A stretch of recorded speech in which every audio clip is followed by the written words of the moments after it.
Assalamualaikum warahmatullahi wabarakatuh. Pada kesempatan kali ini, Bapak akan menyampaikan tentang kurikulum SMP Negeri 6 Temanggung dan juga bagaimana cara belajar di SMP Negeri 6 Temanggung. Kurikulum yang digunakan di SMP Negeri 6 Temanggung adalah kurikulum tahun 2013, di mana di dalam kurikulum 2013 di SMP Negeri 6 Temanggung itu terdapat 11 mata pelajaran ditambah dengan satu bimbingan teknologi informasi dan komputer. Struktur kurikulum yang ada di SMP Negeri 6 Temanggung beserta alokasi waktu belajar ada dua kelompok mata pelajaran, yaitu kelompok A yang terdiri atas 7 mata pelajaran. Yang pertama adalah pendidikan agama dan budi pekerti kelas 7, kelas 8 maupun kelas 9, yaitu ada masing-masing 3 jam pelajaran per minggunya. Kemudian pendidikan Pancasila dan kewarganegaraan ini juga sama, setiap minggunya kelas 7 3 jam pelajaran, dan juga kelas 8 dan 9 sama. Kemudian yang ketiga, bahasa Indonesia ini juga 6 jam pelajaran per minggunya, kelas 7, 8, dan 9 sama. Kemudian yang keempat itu adalah mata pelajaran matematika, di mana setiap minggunya untuk mata pelajaran matematika itu ada 5 jam pelajaran, kelas 7, 8, dan 9 sama. Kemudian yang kelima yaitu mata pelajaran ilmu pengetahuan alam, itu 5 jam pelajaran per minggu, kemudian kelas 8 dan 9 juga sama. Kemudian ilmu pengetahuan sosial, mata pelajaran yang ke-6,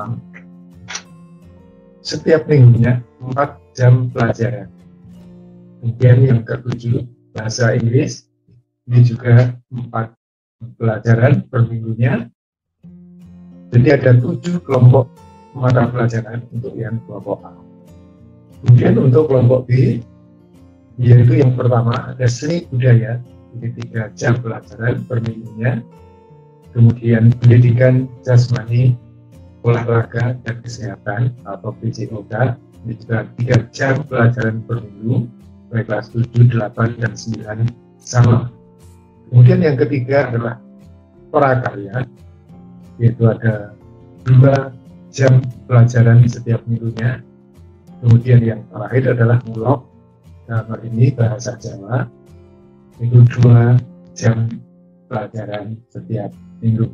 Sehingga total ada kelompok A 7 jam pelajaran dan kelompok B 4 jam pelajaran, ada 11 mata pelajaran. Kemudian ditambah yang pertama itu adalah pembiasaan, yaitu upacara bendera yang dilaksanakan pada setiap hari Senin dan juga setiap hari-hari besar nasional. Kemudian bimbingan konseling atau BK, ini 1 jam pelajaran per minggu. Kemudian ada BPTIK, bimbingan pelayanan teknologi informasi dan komunikasi, ini 1 jam pelajaran, atau istilahnya adalah keterampilan komputer. Kemudian untuk pengaturan jadwal pembelajaran, setiap hari Senin itu ada 8 jam pelajaran. Di jam pertama itu upacara bendera, ini sekitar 1 jam waktunya, dimulai pukul 7 sampai pukul 8, ini sudah diharapkan selesai. Kemudian jam kedua, ketiga, keempat, dan seterusnya ini adalah mata pelajaran, nanti jadwalnya sudah jadwal tertentu. Kemudian istirahat 20 menit, kemudian jam kelima, ke-6, ini jam 10.20 sampai 11, kemudian 11 sampai 11.40, kemudian istirahat 45 menit sambil sholat zuhur, kemudian baru dimulai jam ke-7 dan ke-8. Nah, dalam setiap jam pelajaran di sini Ini durasi waktunya adalah 40 menit setiap jam pelajaran. Hingga hari Senin itu masuk jam 7, pulang jam 13.45 atau sekitar jam 14. Untuk hari Selasa ini diawali dari kegiatan kebiasaan literasi sekolah. Nah, dalam hal literasi sekolah di sini anak akan diajak untuk mengikuti kebiasaan yaitu membaca dari berbagai mata sumber pelajaran atau sumber belajar, bisa dari buku, bisa dari yang lain. Ini dengan durasi waktu 10 menit saja. Ini setiap hari Selasa sampai hari Kamis sebelum mulai jam pelajaran. Kemudian jam pelajaran dimulai dari jam 7 lebih 10 menit sampai dengan jam 13.55 menit. Ini setiap hari Selasa sampai Kamis. Kemudian untuk hari Jumat ini diawali dari kegiatan perwalian atau jalan sehat atau kebersihan atau santapan rohani. Nanti akan dijadwalkan di setiap minggu bergantian. Kemudian diikuti istirahat. Kemudian jam pelajarannya hanya 4 jam pelajaran, sehingga hari Jumat itu jam 11 sudah selesai. Kemudian dilanjutkan untuk kegiatan sholat Jumat bersama. Kemudian untuk jadwal yang hari Sabtu ini jam 7 sampai jam 7:10 atau 10 menit awal ini diawali dengan tadarus Al-Quran, atau yang non-muslim bisa disesuaikan. Kemudian jam pelajaran dimulai dari jam 7:10 sampai jam 12:30. Nah, ini adalah jadwal pelajaran untuk setiap hari Sabtu. Nah, yang Bapak sampaikan di sini, jam pelajaran ini adalah jam pelajaran dalam kondisi normal, artinya tidak seperti pandemi seperti sekarang ini. Nah, kalau kondisi pandemi seperti sekarang ini, jamnya itu agak sedikit berbeda karena kegiatannya adalah kegiatan secara daring. Nah, kemudian di SMP Negeri 6 Temanggung ada kegiatan ekstrakurikuler yang wajib diikuti oleh semua siswa. Ada 2 kegiatan ekstrakurikuler. Yang pertama adalah ekstrakurikuler pramuka. Ini semuanya wajib mengikuti kegiatan ekstra pramuka, baik kelas 7, 8 maupun kelas 9. Yang biasanya ini dijadwalkan setiap hari Jumat setelah kegiatan sholat Jumat bersama. Kemudian yang kedua yang juga harus diikuti itu adalah ekstrakurikuler pilihan. Nah, ekstrakurikuler pilihan ini adalah ekstrakurikuler yang dipilih anak-anak berdasarkan minat dan bakat siswa. Sehingga nanti anak-anak kelas 7 itu akan diberikan angket untuk memilih salah satu kegiatan ekstrakurikuler pilihan. Nah, adapun ekstrakurikuler pilihan di SMP Negeri 6 Temanggung ini nanti bisa kalian pilih. Ada cukup banyak ekstra pilihan. Ini bisa kita kelompokkan. Untuk kelompok olahraga ini ada sepak bola, kemudian yang kedua bola voli, bola basket, dan pencaksilat. Nah, ini adalah kegiatan ekstrakurikuler untuk pramuka. Untuk kegiatan ekstrakurikuler untuk kegiatan kelompok olahraga. Sedangkan untuk kelompok seni dan keterampilan itu ada 8. Yang pertama adalah seni vokal atau musik, kemudian seni tari, seni lukis dan desain, kemudian seni baca Al-Quran, paduan suara, karawitan, jurnalistik, dan tata boga atau seni kriya. Kemudian kelompok sains dan teknologi ini meliputi 1 komputer grafis, Kemudian yang kedua adalah conversation dalam bahasa Inggris yang nanti akan diarahkan ke storytelling dan sebagainya. Kemudian yang ketiga adalah olimpiade. Nah, kelompok olimpiade ini ada 3, yaitu kelompok olimpiade IPA, kelompok olimpiade matematika, dan kelompok olimpiade IPS. Kemudian yang terakhir adalah kelompok kepalang merahan atau PMR. Nah, ini adalah semua jenis kegiatan ekstrakurikuler yang dilaksanakan di SMP Negeri 6 Temanggung. Nah, kegiatannya itu dilaksanakan hari Senin, Selasa, Rabu, dan Kamis. Yang dilaksanakan pada kegiatan ini adalah pada sore hari setelah kegiatan pembelajaran. Baiklah anak-anak, pada pembelajaran di masa pandemi ini karena pembelajarannya secara daring, nah, di SMP Negeri 6 Temanggung itu pembelajarannya menggunakan 2 model, yaitu menggunakan Google Formulir atau Google Form, dan yang kedua menggunakan Google Meeting atau Google Meet. Nah, dalam menggunakan Google Formulir maupun Google Meet, ini HP anak-anak itu harus setting browsernya adalah dengan menggunakan Google Chrome. Jadi kalau menggunakan browser bawaan dari HP biasanya ini tidak akan bisa terdeteksi untuk membuka Google Formulir. Maka pada kegiatan MPLS ini anak-anak juga akan diajari bagaimana cara menggunakan Google Formulir. Nah, maka anak-anak untuk browsernya nanti harus pakai Google Chrome. Nah, untuk menggunakan Google Meeting ini nanti caranya adalah anak-anak mengikuti undangan dari link yang diberikan oleh Bapak Ibu Guru melalui WA grup kelas masing-masing, sehingga anak-anak nanti bisa bertatap muka secara virtual dengan menggunakan Google Meet.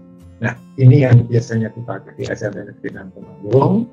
Semuanya ini menggunakan Google Formulir dan Google Meet ini untuk pembelajaran.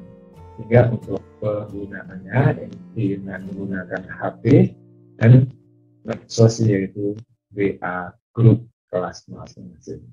Nah, ini adalah untuk kegiatan yang dilaksanakan selama pandemi. Nah, trik dalam belajar dengan menggunakan Google Formulir ini yang pertama, pastikan HP yang digunakan bisa untuk membuka Google Formulir. Berarti nanti untuk HP anak-anak semua itu harus browsernya menggunakan Google Chrome. Kemudian baca petunjuk pada Google Formulir. Jadi setelah dibuka, nanti link Google Formulirnya akan disampaikan melalui WA Group. Kemudian baca petunjuk pada Google Formulir. Kemudian yang ketiga, ikuti langkah-langkah yang ada dalam Google Formulir. Kemudian yang keempat, setelah semua tahap dilakukan, kirim respon sebagai presensi. Kemudian pastikan bahwa respon itu terkirim. Jangan sampai respon belum terkirim, anak-anak sudah keluar dari aplikasi. Nah, hal ini akan menyebabkan nanti presensi atau kegiatan tugas yang dilakukan itu tidak akan bisa terdeteksi oleh Bapak Ibu Guru, atau presensinya tidak masuk, tugas yang dikirim tidak masuk. Nah, maka pastikan respon itu terkirim. Nah, bagaimana cara belajar efektif? Ini adalah materi yang kedua. Maka cara belajar efektif di sini akan kita sampaikan pada anak-anak semua, dan nanti pada saat belajar di rumah anak-anak bisa berhasil dengan baik. Nah, pentingnya memiliki sikap kebiasaan belajar yang efektif dan efisien. Apa itu belajar efektif? belajar efektif itu adalah belajar yang menyenangkan. Jadi Anda pada saat belajar itu harus dengan hati yang senang. Kemudian belajarnya itu terjadwal dengan baik. Jadi ada jadwal, bagaimana jadwalnya belajarnya di rumah. Kemudian tidak memakan banyak waktu, artinya belajar sedikit demi sedikit, tetapi sering bukan. Kemudian hasilnya yang maksimal, itu adalah belajar efektif. Mengapa siswa perlu memiliki sikap belajar yang efektif dan efisien? Nah, mengapa harus terjadwal dan menyenangkan? Ini dalam bekerja, otak kita juga dipengaruhi oleh kondisi fisik kita. Kalau kondisi fisik kita capek, otak kita tidak dapat bekerja dengan maksimal. Kalau otak kita tidak bekerja dengan maksimal, informasi yang kita terima tidak dapat disimpan dengan baik oleh ingatan kita. Akibatnya, informasi yang pernah kita terima tidak dapat kita pergunakan lagi saat kita membutuhkan. Itulah gambaran mengapa harus terjadwal dan mengapa harus menyenangkan. Ini berkaitan dengan kondisi fisik kita. Jadi kondisi fisik kita itu akan sangat berpengaruh terhadap hasil belajar kita. Apa saja yang harus diperhatikan dalam belajar efektif? Ini anak-anak. Nah, dalam belajar terus kita lihat, perhatikan diri, bagaimana emosi.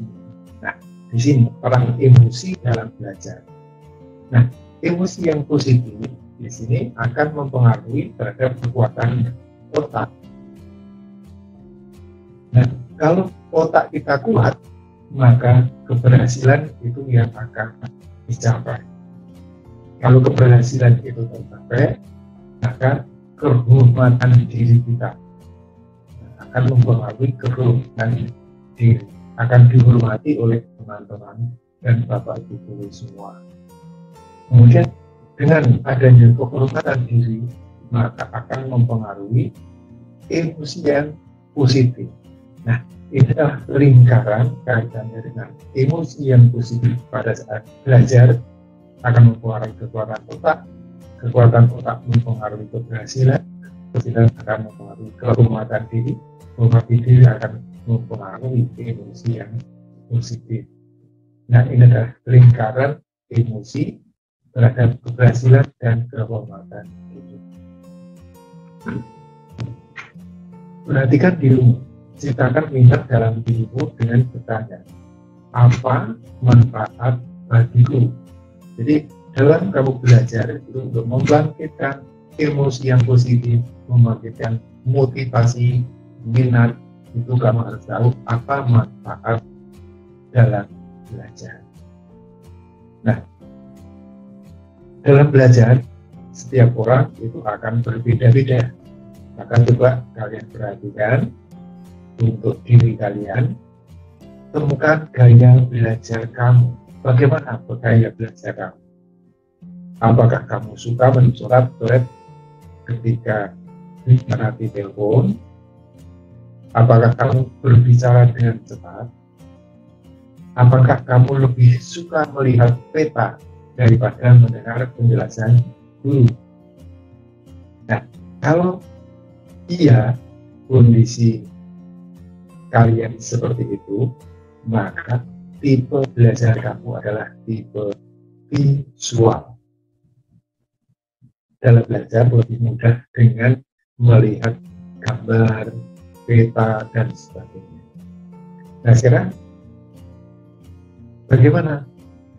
Apakah kamu suka berbicara sendiri? Apakah kamu menyukai ceramah atau seminar daripada membaca buku? Apakah kamu lebih suka berbicara daripada menulis?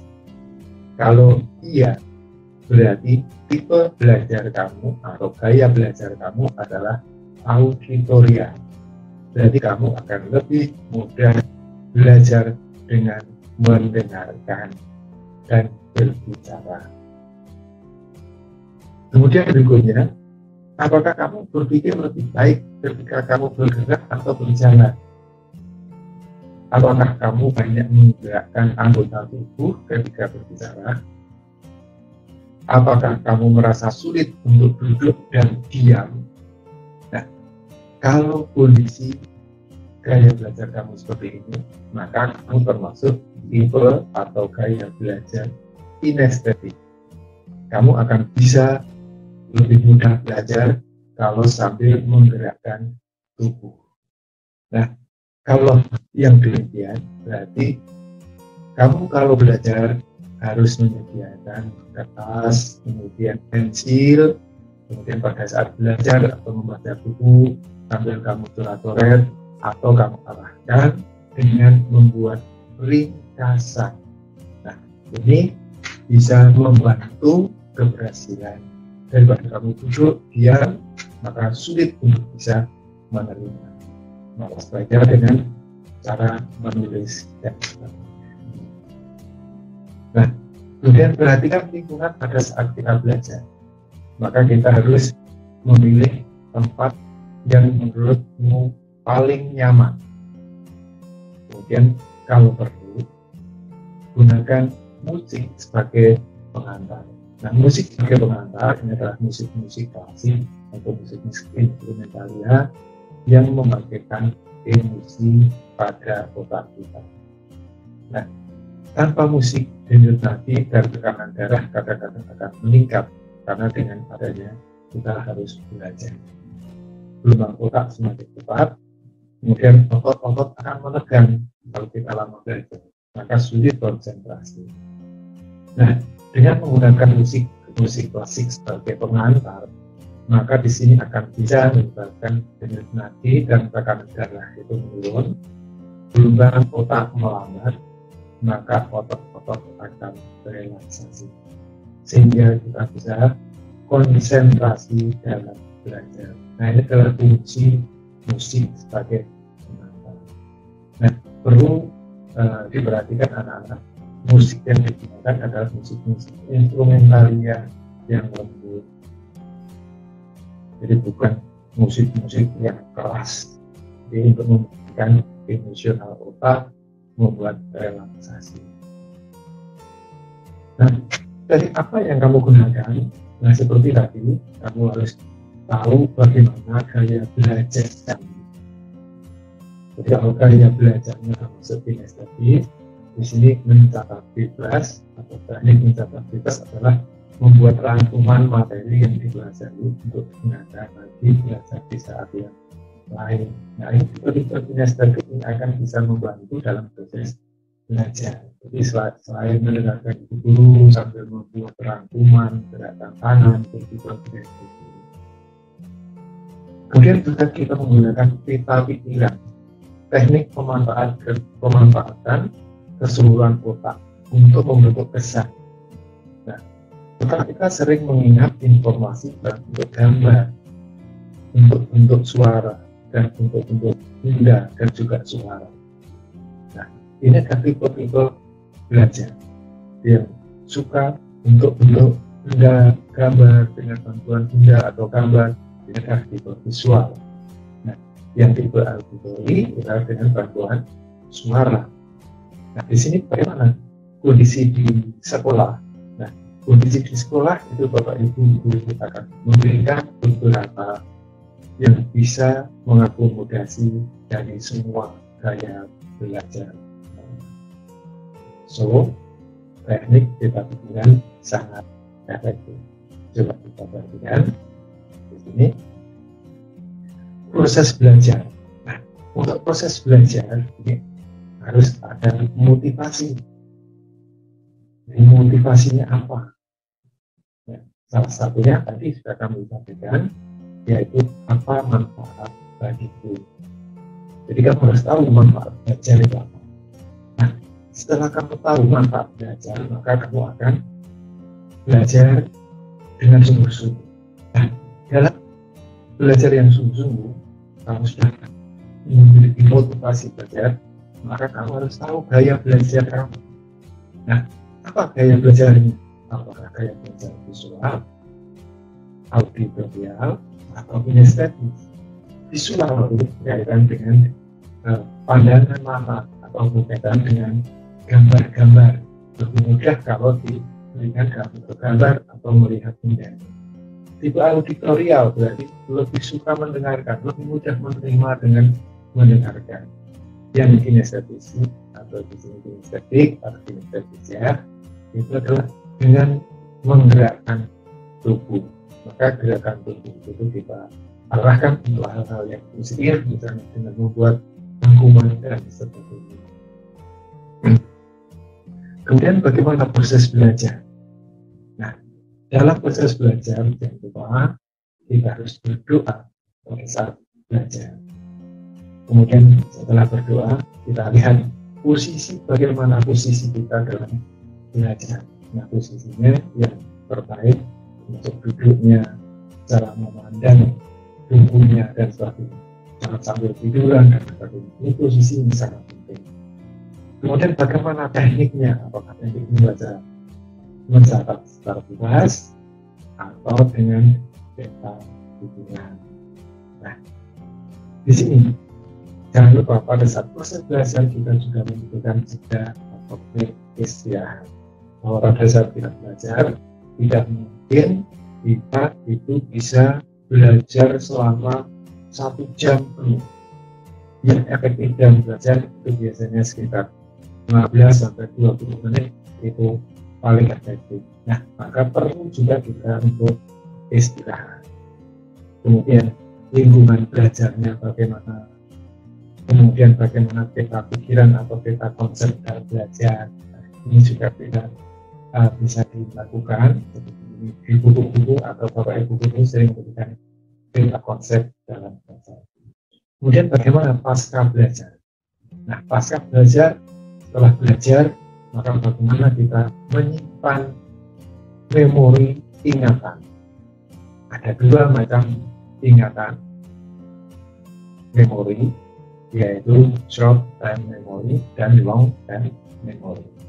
Nah, short term memory itu adalah ingatan jangka pendek, di mana ingatan itu mudah untuk diingat, kemudian mudah juga untuk dilanjut. Tetapi untuk yang long term memory ini akan lama. Jadi proses penyimpanan data itu membutuhkan waktu yang lama, tapi juga tidak mudah lupa. Nah, ini untuk long term memory. Maka setelah kita belajar, maka kita perlu juga menggunakan senam otak, bagaimana kita meretas dari otak kita. Nah, ini sangat penting agar tidak terjadi kelelahan otak. Misalnya senam otak itu dengan menggerakkan kedua tangan kita membentuk angka 8 yang berlawanan baik tangan kiri maupun tangan kanan secara bersama-sama. Nah, ini akan meretas otak kita setelah otak kita bekerja cukup lama untuk belajar. Nah, ini demikianlah apa yang Pak Firman sampaikan. Dan yang pertama itu kurikulum, kita perkenalkan itu dia dengan penyambung, dan juga yang kedua itu tentang belajar efektif. Kita harus tahu gaya belajar kita harus tahu bagaimana kita harus belajar, dan juga kita harus bisa membangkitkan motivasi kita untuk belajar. Dan akhirnya, sampai di sini apa yang Pak Firman sampaikan, mudah-mudahan bisa diterima dengan baik. Dan Pak Firman akhiri, billahi taufiq wal hidayah. Wassalamualaikum warahmatullahi wabarakatuh.